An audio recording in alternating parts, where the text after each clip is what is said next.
TP. Chandrasekharan വധക്കേസിലെ 3 പ്രതികൾക്ക് ശിക്ഷ ഇളവ് നൽകി വിട്ടയക്കാൻ സർക്കാർ നീക്കം. ടി.കെ. രജീഷ്, കെ. മുഹമ്മദ് ഷാഫി, അണ്ണൻ സിജിത്ത് എന്നിവരെ വിട്ടയക്കാനാണ് ശ്രമം. ശിക്ഷ ഇളവ് നൽകാൻ റിപ്പോർട്ട് തേടി Kannur central jail superintendent city police കമ്മീഷണർക്ക് നൽകിയ കത്തിന്റെ പകർപ്പ് റിപ്പോർട്ടറിന്. പ്രതികളെ വിട്ടയക്കില്ലെന്നും ജയിൽ സൂപ്രണ്ടിൽ നിന്നും വിശദീകരണം തേടുമെന്നും ജയിൽ മേധാവി അറിയിച്ചു. ടി.പി. ചന്ദ്രശേഖരൻ വധക്കേസിലെ 3 പ്രതികളെ ഹൈക്കോടതി ഉത്തരവ് ലംഘിച്ച് വിട്ടയക്കാനാണ് സർക്കാർ നീക്കം.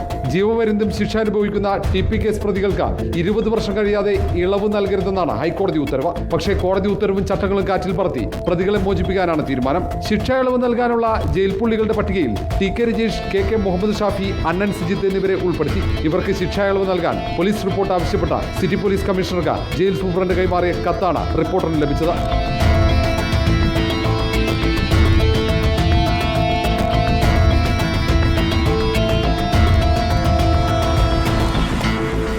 കൊലയാളി സംഘത്തിലെ 3 പേരെ മോചിപ്പിക്കാനുള്ള നീക്കം വിവാദമായതോടെ വിശദീകരണവുമായി ജയിൽ മേധാവി ബൽറാം കുമാർ ഉപാധ്യായ രംഗത്തെത്തി. പ്രതികൾക്ക് ശിക്ഷ ഇളവ് നൽകില്ലെന്നും സംഭവത്തിൽ സൂപ്രണ്ടിൽ നിന്നും വിശദീകരണം തേടുമെന്നും ജയിൽ മേധാവി റിപ്പോർട്ടറിനോട്.